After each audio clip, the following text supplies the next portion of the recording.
Star জলসায় দুই বোনের আত্মত্যাগের এক অন্যরকম কাহিনী নিয়ে শুরু হয়েছিল সন্ধ্যা তারা, যারা ভাগ্যের ফেরে একই মানুষকে ভালোবেসে ফেলে। তবে দিদির বরের প্রতি কোনো কুঞ্চর না দিয়ে নিঃশব্দে সরে যেতে চেয়েছিল তারা। আবার তারা আর আকাশ নীলের মাঝের সম্পর্কের সত্যতা সন্ধ্যা জানতে পেরেই চেয়েছিল নিজেকে দূরে সরিয়ে নিতে। তারার জন্য তার দিদি মায়ের থেকেই বেশি কিছু ছিল। সন্ধ্যা বোনের জন্য প্রাণপাত করতে পারত। শুরু থেকে এই গল্পের বুনন ভালো হলেও কোথাও গিয়ে এই সিরিয়াল হেরে গেছে জনপ্রিয়তায়, পায়নি টিআরপি। গল্পের যতই মোড় আসুক, কখনো বোনকে বোনের প্রতিদ্বন্দ্বী করে দেখানো হয়নি ধারাবাহিকে। তবে টিআরপি ছাড়া এখন যে কোনো সিরিয়ালের পক্ষেই টিকে থাকা বেশ কষ্টকর। এভাবে তালিকায় নজরে না আসলে তড়িঘড়ি সেই সিরিয়াল বন্ধের প্রস্তুতি নিয়ে নেওয়া হয়। আর সন্ধ্যা তারার ক্ষেত্রেও এমনটাই দেখা গেল।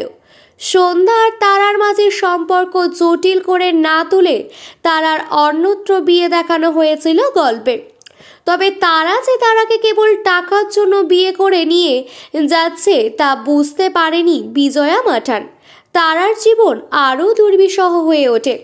তবে গল্পে সন্ধ্যা তারাকে সমানভাবে দেখা যাচ্ছিল না। বেশ কিছুদিন তারাকে দেখতেই পায়নি দর্শক পর্দায়। এই নিয়ে অভিনেত্রীর অনুরাগীরা ক্ষোভ প্রকাশ করেছিলেন। অবশেষে অভিনেত্রী নিজের ধারাবাহিক ছাড়ার খবর প্রকাশ্যে আনেন। তারা চরিত্রটি বাদ পড়ে যায় গল্প থেকে। গতকাল অর্থাৎ 1 মার্চ ধারাবাহিকটি শেষ হয়েছে, যেখানে গল্পে অনেক কিছু বাকি থেকে গেলেও তড়িঘড়ি যে শেষ করা হয়েছে তার ছাপ ছিল স্পষ্ট। শেষ দিনে তারাকে আর দেখাই গেল না পর্দায়। এতে ভীষণভাবে ক্ষুব্ধ সন্ধ্যা তারার দর্শকেরা। তারা এমন একটা শেষ আশা করেননি।